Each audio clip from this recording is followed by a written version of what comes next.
Did you know that? There was once a rumor about a movie that supposedly scared viewers to death.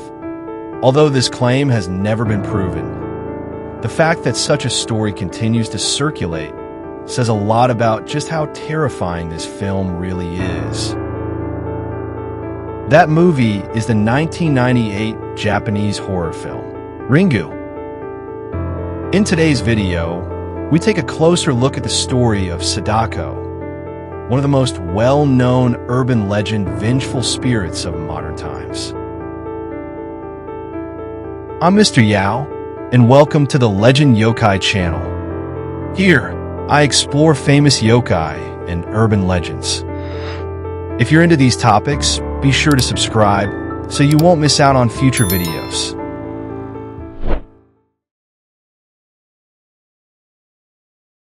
Before we begin today's video, I highly recommend watching my previous episode on the origins of Sadako. In that video, I talked about how she became a vengeful spirit, as well as the supernatural abilities associated with her story. Now, let us begin today's story. There is a rumor circulating among Japanese middle school students. It is said that anyone who watches a cursed videotape will receive a strange phone call shortly afterward. Once the call ends, the viewer becomes cursed and will die 7 days later. For most people, such stories are nothing more than rumors to be brushed aside.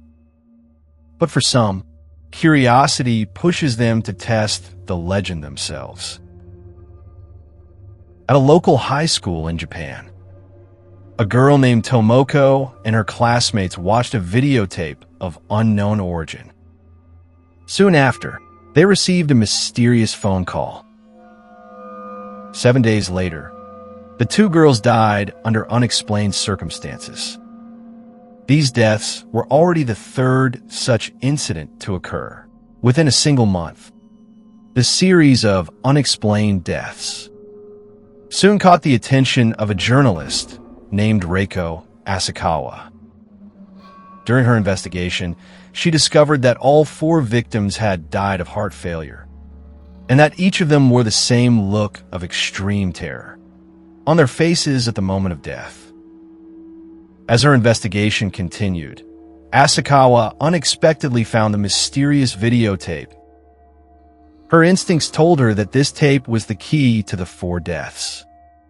She recalled the rumors circulating among students that anyone who watched the videotape would die one by one within 7 days, with no clear cause of death.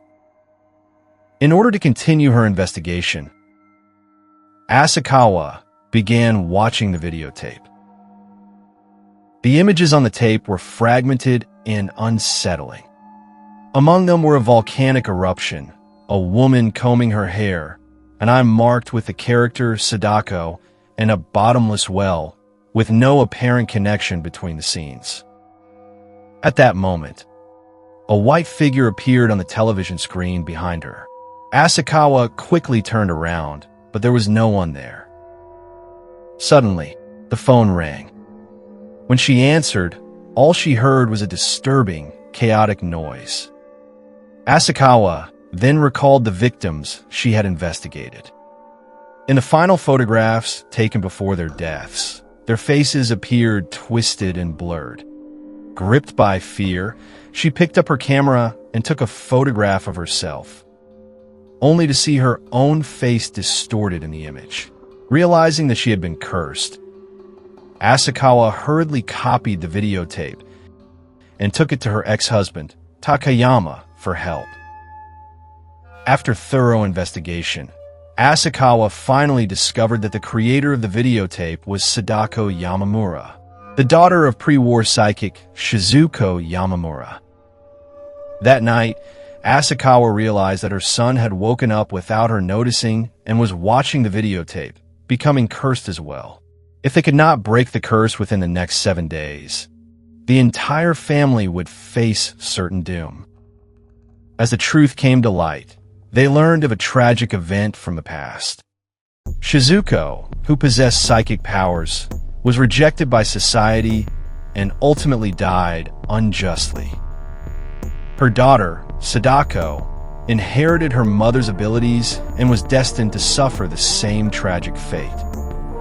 Pushed into a well by her father and buried alive, Sadako endured 7 days of extreme agony before dying.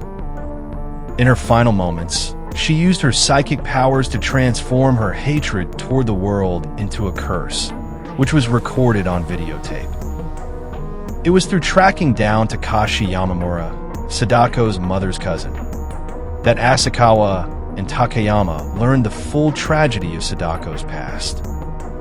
Guided by Takashi, Asakawa was able to locate the very well shown on the videotape, where she discovered Sadako's remains buried inside. They realized that Sadako's final wish might have been to have her body properly laid to rest, in hopes of calming her vengeful spirit. Just when it seemed that everything was over, Asakawa's ex-husband, Takayama, experienced the most infamous scene from Ringu in their apartment. A white-clad, vengeful spirit slowly crawled out of the television.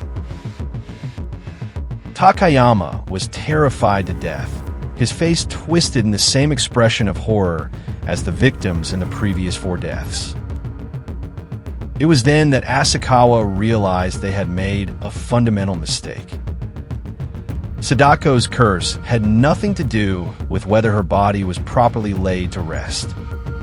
The only way to avoid death was to copy the videotape and have it watched by someone who had not yet seen it, passing the curse on to them. But in doing so, Sadako's curse would remain in the world forever. In order to save her son Yoichi, who had also watched the cursed videotape, Asakawa took the copied tape and drove to her father's home. She knew in her heart that, to save her son, she would have to make a painful choice, sacrificing her father and letting him bear the curse. Originally, Ringu did not portray Sadako as a vengeful spirit, but rather as a ghost capable of using her psychic powers to kill even after death. With the release of the film, however, Sadako has become one of the most well-known vengeful spirits in modern times. Her story, though, is far from over. A rumor quietly began to spread. Anyone who watched the cursed videotape could be saved if they made sure another person watched it within 7 days. The story circulated like a virus, and countless people in the city met mysterious deaths. So what fate awaits Asakawa's father and her son? And most importantly, how can Sadako's curse ever be stopped?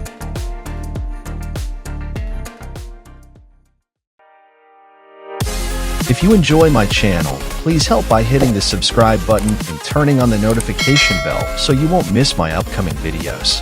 Thank you for watching until the end, and I'll see you next time.